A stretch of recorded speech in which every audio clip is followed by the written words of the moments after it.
And good morning, and welcome once again to Weekend in Wyoming. Kind of a special guest to this segment. I have a young boy who climbs a lot of mountains. They live down in Colorado Springs. He's a Sam Adventure, and yes, Adventure really is his middle name. We also have his father, Joe Baker, on the phone. Good morning, folks. Welcome to my program. Thanks for joining us. Good to be here. We're excited to be here. Okay, first of all, just introduce yourself a little bit. I said you're a mountain climber. What mountains have you climbed? I have climbed El Capitan. I have climbed the He's climbed Moonlight Buttress. He's climbed all of the Flatirons before he finished kindergarten. and I climbed What was this summer's? the Meadow. No, you haven't gone to the Matterhorn yet. He climbed the Grand Teton this summer. Sam, at just 9, he led all of the pitches of the Exum Ridge on the Grand, and he's climbed Lost Sarah Spire when he was 6. And when our kids turned 5, we started him out on a big mountain called Pingora in the backcountry of Wyoming. And so he's got a whole list of great mountains that he's climbed already. That's just crazy. I used to live near Yosemite, so I'm very familiar with El Capitan. Of course, I'm familiar with Grand Teton. I'm a full-grown adult, maybe a little older than I'd like to admit. I wouldn't do that. How did you get started, Sam? I usually just climb like 5 days a week. So our boys start climbing, like it goes crawl, walk, and then rock climb at our house. So you're a climbing family. It just came as kind of a family tradition, I guess, then. Yeah. It's just kind of a prerequisite, and we've got 4 in our house. We got Sam Adventure at 9, Sylvan Lightyear at 6, and then Joey Danger at 4. And so Joey's first mountain will be this summer, but last summer, Sylvan, if you know the Tetons, he became the youngest person to climb Mount Moran. Oh my Lord! The most photographed mountain in the Tetons. That's just crazy. That's crazy. How did you get? How did your family get started in this? Is this just something you've always done, or what? So my wife and I just fell in love while we were climbing in the Wind Rivers of Wyoming in the Cirque of the Towers, and the two of us and some other people got stranded in the backcountry, and it was that evening of us just trying to keep each other from falling asleep and dropping into hypothermia that we said, man, I could marry this girl. And she said, I could marry this guy. And it was soon after that we were moving forward. Now, you mentioned you have a 4-year-old. Of course, you have 2 other kids. You mentioned, I believe, that the 4-year-old is going to climb his first mountain this coming summer. How do you start him out? Do you just take him up there, or do you practice on something first, or how does that work? Yeah, so in our house, we set one big goal every year. It's a kind of a Japanese idea called a Misagi. And the Misagi is, you got to do something really big and hard, so big that you have to train for it a little bit every day. And that's rule number 1. And then rule number 2 is you can't die. So we work really hard at planning out a big goal each year, and we start when they're 5. And so next summer, Sylvan will climb a grade 5 peak called Pingora, which is what we started them all on. And it takes 2 days just to hike to the bottom of it. So it's a pretty big deal. Now, you mentioned that's here in Wyoming. Where is that? So the Cirque of the Towers is in the Wind River Range, which is just south of the Tetons. Right, I'm familiar with that. Have you been in there? I used to live in Pinedale near the Wind River. I don't think I've ever been in near the Wind River Range. I don't think I've ever seen Pingora to my knowledge, but I've lived here a long time. It's possible I may have. I didn't climb it, I'll tell you that. I'll sure as heck tell you that. In fact, I've got to be honest with you guys. I'm afraid of heights. Is that something you have to deal with? Sam, what do you think about that? I'm not afraid of heights. Well, how could he get over his heights, Sam? Maybe you should tell him what he needs to do. He needs to just hike up and then down. Well, you got to do the thing you're afraid of, right? Conquer it. That's what we teach our boys. If you're afraid of something, the only way to overcome it is to do the thing you're afraid of. Do you ever, my understanding, and again, I'm not a mountain climbing expert, so if I'm wrong on this, just say I don't know what I'm talking about, and I wouldn't be shocked if that was the case. But my understanding is that when climbing mountains, sometimes climbers get in some kind of hairy situations, a little bit challenging. They kind of have to figure a way out. Is that something that happens? It's not something we want to happen, and usually when we're taking our kids, we have these things so well planned, of course, that it doesn't happen. That's called the epic adventure. But we have had one really crazy scenario that happened that I still to this day can't believe happened. We were climbing this very famous route called Petit Groupon. Sam's certainly the youngest person to have climbed this wall as well. It's massive. It's like 10 full-length rope pitches to get up it. And when we're on the first pitch, a goat showed up. Oh, and really? It was a really friendly goat that just wanted to stand like 8 feet from us. We think it was waiting for us to pee, because sometimes these goats lack nutrients and they just wanted to lick our pee. Oh, really? But Okay. then we start climbing, and this goat decides to climb with us. Oh, you're kidding. And no, it was so wild. I couldn't believe the difficulty the goat could ascend. And we climbed 2 pitches up this huge wall, and we're on this ledge. And me and Sam, I let Sam walk across this ledge with a rope hook to him just to get to because the ledge was so big, I thought it was safe enough for him to just walk over to this other part. And he had quite a bit of rope out, and the goat got between us and got tangled in Sam's rope. Oh, no, you're kidding. Oh, wow. It was terrifying. And as soon as the goat got tangled, it thought we were trying to catch him. Uh-huh. And the goat just took off running and almost pulled Sam off the cliff. Oh, boy. Which would have, he would have been hooked to a rope, but it would have been pretty catastrophic because there was so much rope out. And it was so scary. There was another climber with us, and he dive tackled Sam into a bush, which created enough rope tension, and the goat broke free. But it almost flew off the cliff, by the way. The goat almost went too. Oh, wow. And so that was the scariest thing that's ever happened. And I've taken all the AMGA guiding classes and done a lot of, lots and lots of training. And no one had ever mentioned, hey, be very careful about a goat climbing with you on a wall. And so I don't think that's ever going to happen again. Well, my guess would be that, most animals down lower develop a fear of human beings. This goat had probably never seen people up close, and so it had no fear. He was very friendly. He was like so curious and interested in us. Yeah, it's actually a very comical. It was very comical until it got deadly. It was funny until it wasn't. Yeah. Now, you mentioned something that is one of the first things that crosses my mind, and probably most non-climbers. What sort of safety equipment and precautions do you take on these climbs to make sure something bad doesn't happen? We're always thinking of the contingencies.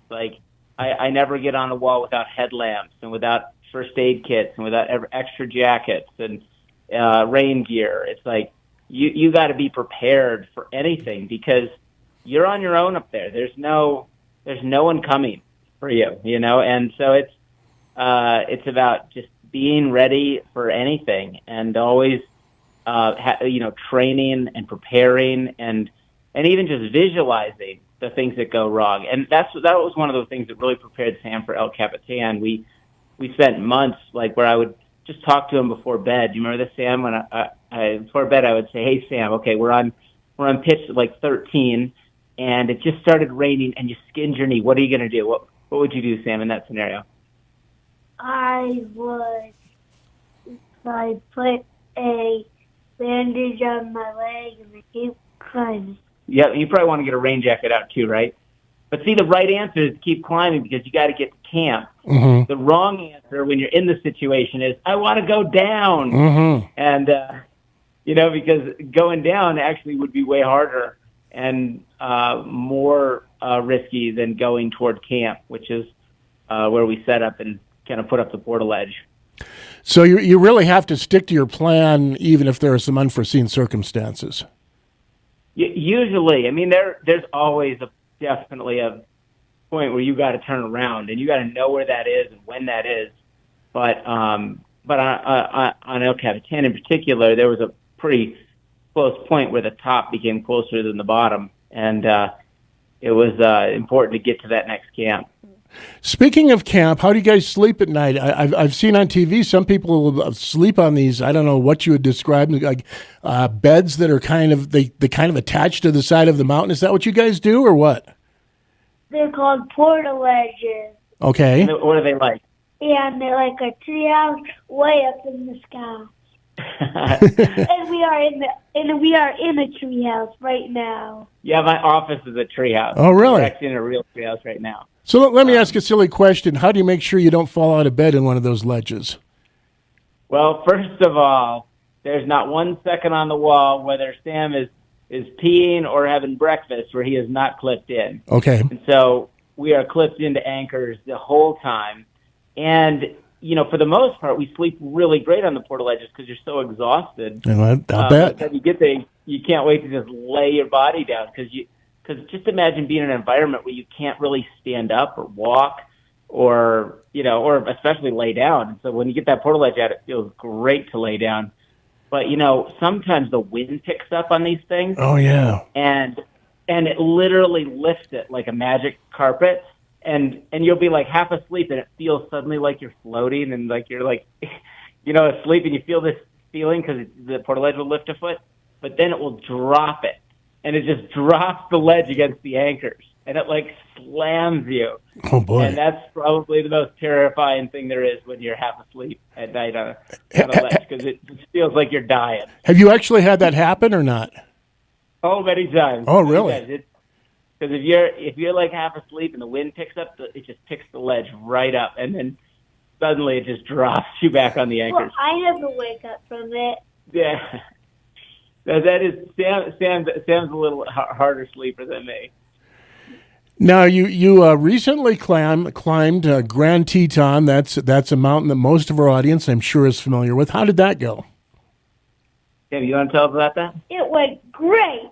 I love climbing all the 12 pitches of the Exum Ridge, and I got to spend lots of time with my cousin Emmett. Yeah, what was so cool about that, and what's unique about that, there have been other kids that have climbed the Grand.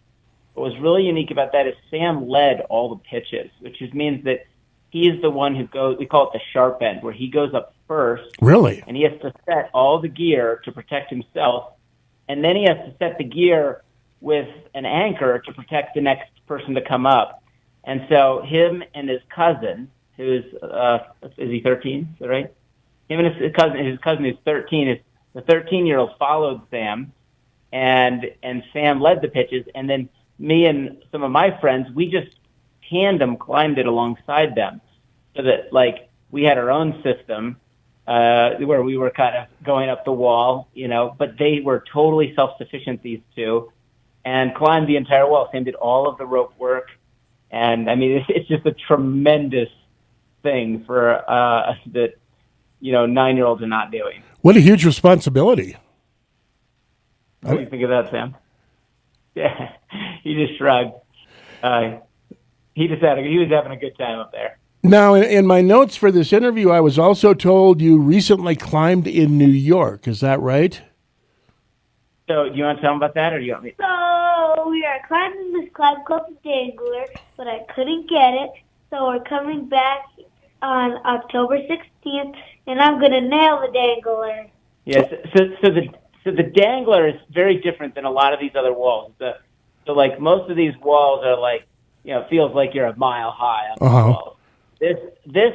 This wall is about 25 stories up, and the route is only about 30 feet or something like that.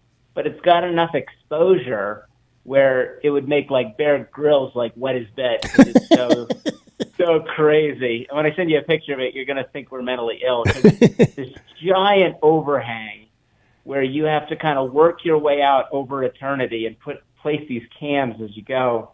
And then when you get to the edge of the overhang, then you have to go up this knife blade arête. And Sam worked it, and we thought he was ready, and we went for it, and the exposure was hard to beat. And so we've been training more, and we're going back in October. Speaking of training, let's talk about that. How do you get ready for a big climb? So I either climb 5 days a week, or I climb in my backyard on my porch. So we took our porch in our backyard. If you go on Instagram and find Sam, you can see this.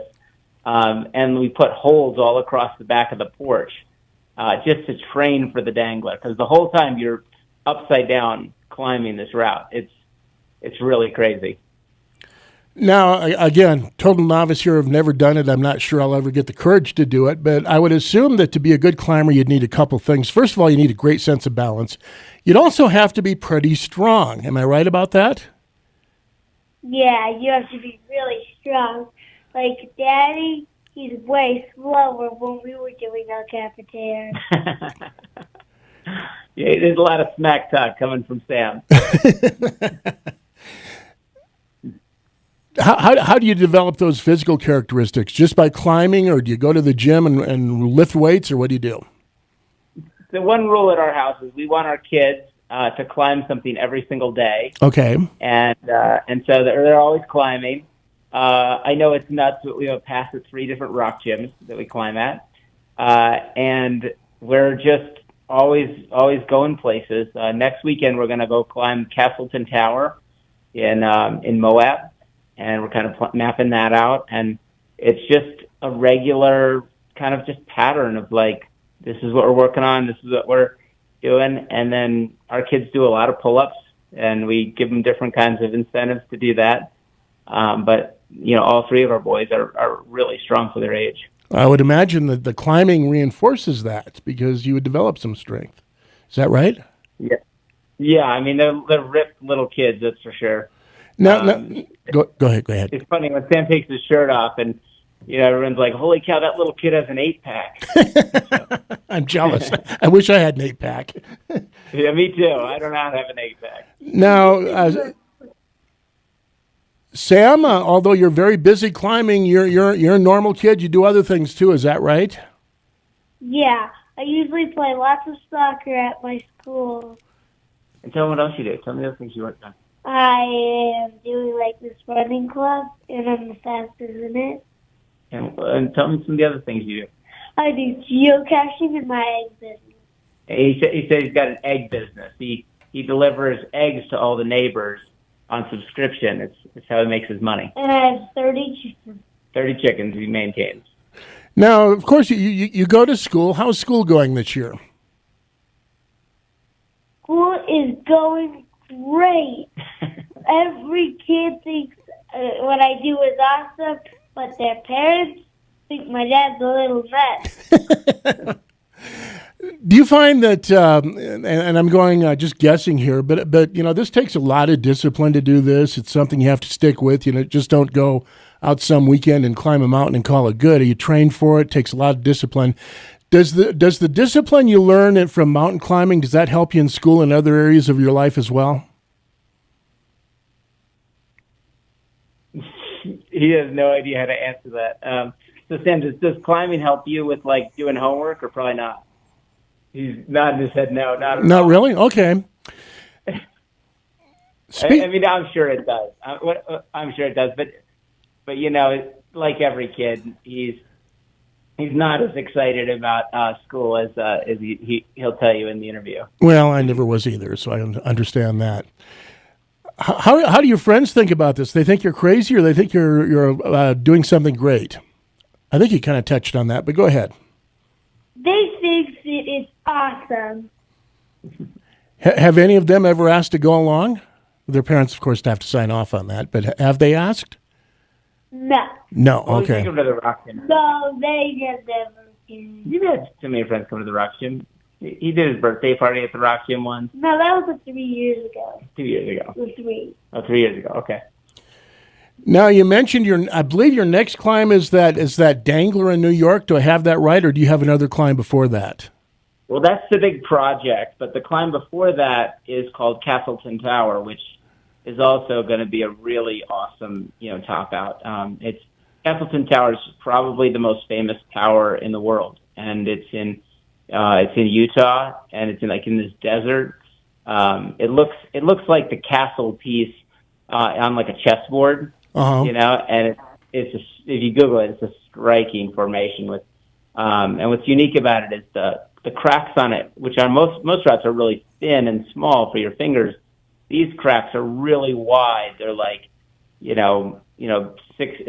inches to a foot wide, and so you need really big cams to protect it. And it's really complex to kind of climb a route with larger cracks. They're called offwits. It's going to be a whole new challenge for Sam. Tell me the truth. Do you ever get scared? Yes. I would. I get scared up there too sometimes. I mean, that's one of the things we teach is that it's not about overcoming your fear, like not having the fear. Uh-huh. It's really about having the fear and learning to push through it. That's actually what courage is, and it's so important that everyone understands that, because fear is actually the thing that keeps you alive. It's so important that we don't lose that or like become obsessed with doing things that are just terrifying. Uh-huh. It's really about doing things in a logical way where you can push through that feeling.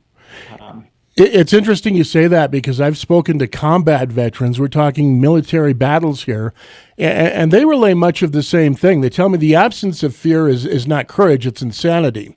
But you feel the fear and you do it anyway. Would you agree with that?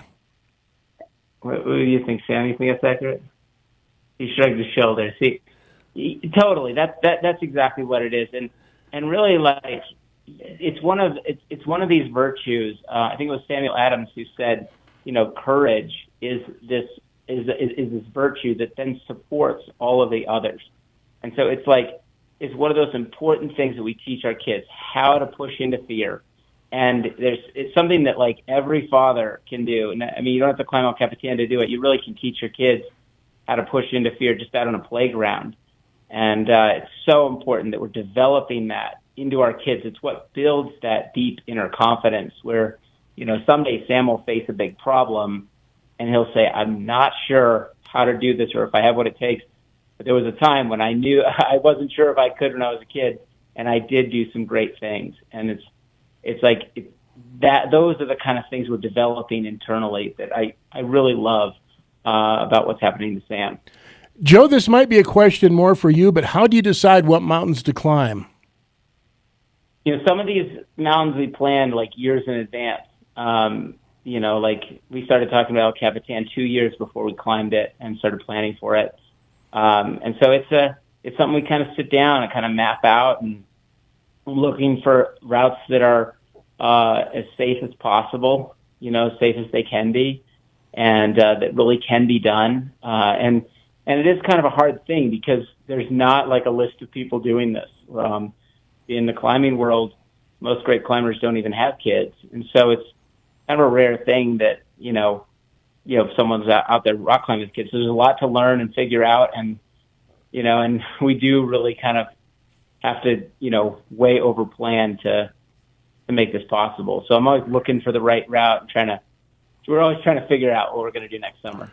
Okay, we're down to less than 2 minutes left. I said I wanted to shoot for 25 minutes here. We're getting real close to that. What would you like to tell our listeners that we haven't said yet? I just want to encourage your listeners to get out with your kids and go camping and get outside and do fun stuff with your kids. Like, we've just seen such development in our boys. And if we can inspire people to just get out, maybe take them top roping, or go to the rock gym, like that's one of the reasons I get excited when I get messages from people that says, after being inspired by you guys, we as a family are going on a road trip, or we're going hiking or climbing. There's just so much development that happens, when we're out pushing our kids in the elements, letting them feel the weight of their own body against the world, and it's just been kind of a special part of our story that we kind of keep going. And so if there's parents out there trying to figure this out, like, just take your kids camping. I've never met a man to this day who didn't look back and say, man, I wish I would have done a little bit more camping with my dad. Like, I'm sorry, I said that wrong. So what I meant to say is every man kind of wishes that they had done a little more camping with their mom or dad. Certainly one of the And, happy memories of my childhood, hiking into mountain lakes in Montana and fishing and that kind of thing. Great memories and the kind of thing that there's really nothing else like it. Okay. We Okay. lost you there for a second. Okay, I'd like to thank my guest on this segment. I've been speaking with Joe Baker and Sam Adventure on Weekend in Wyoming. Joe and Sam, if you want to hang on the phone line a little bit, I'll talk to you right after I shut the interview down. Thanks for joining Thanks us. so much.